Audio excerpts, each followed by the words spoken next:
ce que nous apprenons à l'école n'est pas exactement la vérité. Et en plus, les sens nous jouent des tours. On doit se demander, quelle est la réalité dans laquelle on se trouve? Les physiciens modernes disent que ce ne sont que des informations. Dois-je les croire? J'espère.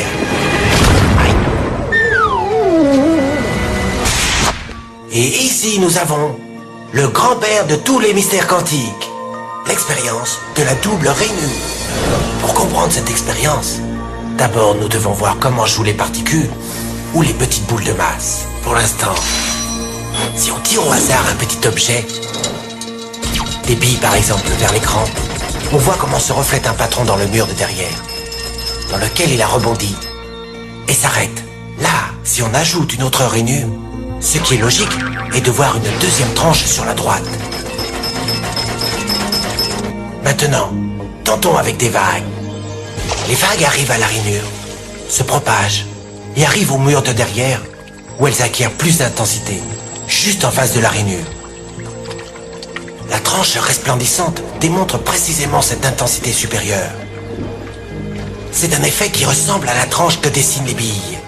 Mais, quand on y ajoute la deuxième rainure, une chose différente se produit.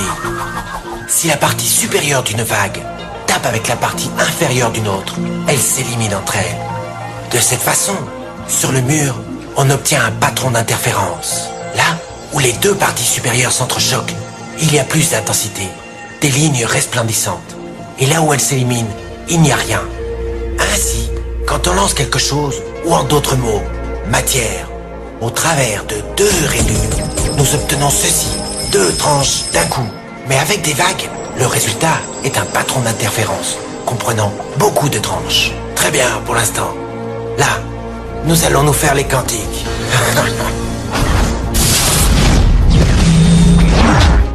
Un électron est un tout petit morceau de matière, comme une toute petite bille. Lançons une rafale au travers d'une rainure. Elle se comporte comme les billes, seulement une tranche. Si nous lançons ces tout petits bouts au travers des deux rainures, deux tranches devraient se dessiner comme c'est le cas des billes.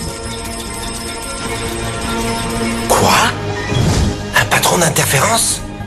Nous avons lancé des électrons, des petits bouts de matière, mais on dirait un patron avec les vagues, et non pas comme avec les billes. Comment des bouts de matière peuvent-ils générer des patrons d'interférence, comme une vague?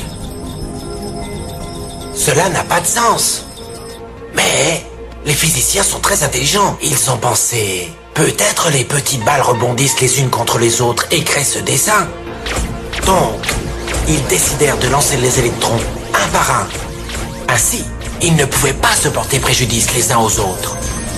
Mais ils ont tenté le coup pendant 1 heure et ont vu le même patron d'interférence se créer. Nous ne pouvons pas ignorer la conclusion. Chaque électron part comme une particule, devient une onde de possibilités, passe par les deux rainures et interfère avec lui-même, jusqu'à ce qu'il tape le mur comme une particule. Mais mathématiquement, c'est encore plus curieux.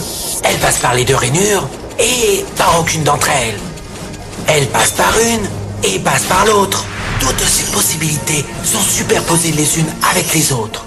L'expérience déconcerta énormément les physiciens, au point qu'ils décidèrent de regarder avec attention pour décider par quelle rainure l'électron passait-il en réalité. Ils ont mis un dispositif de mesurage juste à côté de l'écran des deux rainures pour voir par laquelle elle passait.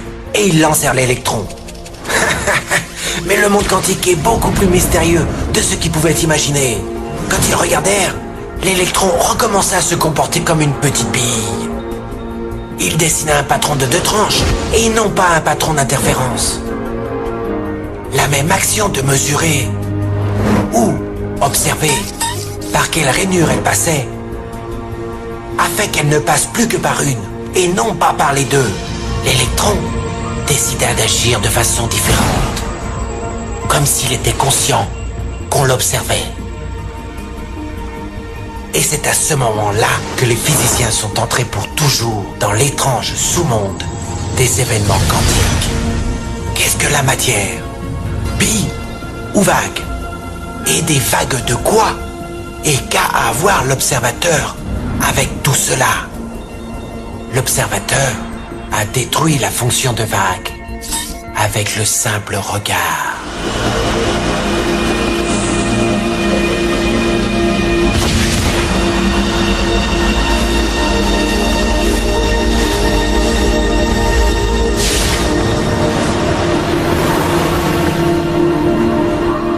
Bienvenue à la planète plate.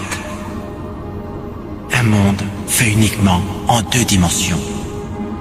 Exclusivement vers l'avant et vers l'arrière, à droite et à gauche. Dans ce monde, il n'y a pas de haut et bas. Je demande à Harry où est Toti, et il me dit qu'il est descendu. D'où sort cela? Mais ça peut bien être. Dans ce monde, les êtres bidimensionnels qui y vivent ne peuvent pas penser à des objets tridimensionnels. Les habitants bidimensionnels de la planète plate ne peuvent pas vraiment comprendre un cube, une sphère, un tétraèdre ou vous-même. Dans une perspective bidimensionnelle, mon doigt tridimensionnel se voit plus ou moins comme cela. Mais dites donc, qu'est-ce que c'est que ça? Courez, courez!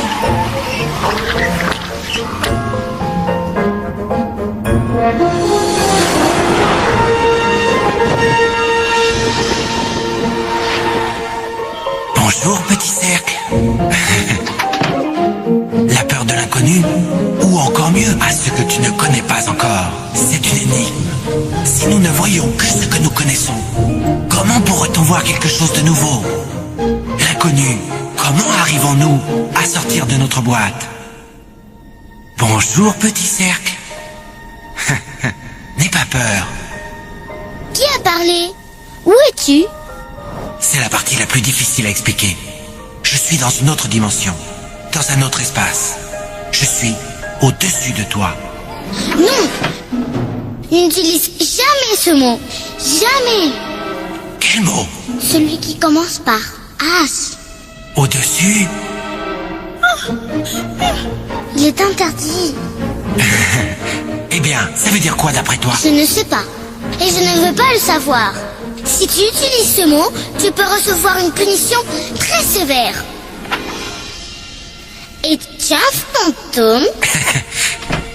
J'espère pas. J'ai juste une perspective différente à la tienne. Je peux voir les choses différemment à toi. Ah oui? Prouve-le-moi. Bon, d'accord. Tu as un coffre-fort dans la remise. Dedans, il y a 12 pièces, un testament et un passeport. Comment tu sais ça? Qui es-tu? Es-tu un dieu? En fait, pas plus que toi. Regarde, comme je suis au-dessus de toi, dans la 3e dimension, je peux voir l'intérieur des choses de ton monde. Dans la 3e dimension? Tu es un fantôme cinglé. Il n'y a que 2 dimensions. Regarde. Et si je veux toucher la partie intérieure de ton estomac, comment dois-je faire? Tu devras me couper la peau. Sinon, c'est impossible.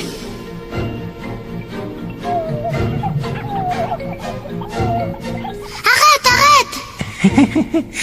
Tu en veux plus? Plus de quoi? Dimension? Oh? Direction? Non. Oui. C'est que... il n'y en a pas. Plus. Que m'arrivera-t-il? En quoi vais-je me transformer? Tu dois te transformer pour le savoir. D'accord. Excellent.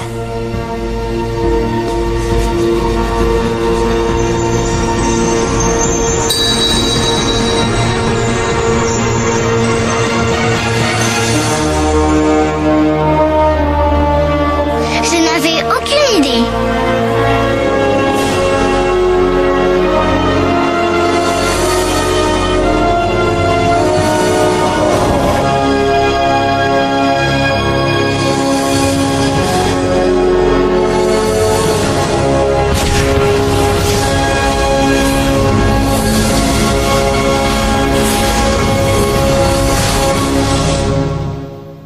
C'est curieux, n'est-ce pas? Ce qui nous effraie le plus nous donne ensuite le plus d'émotions.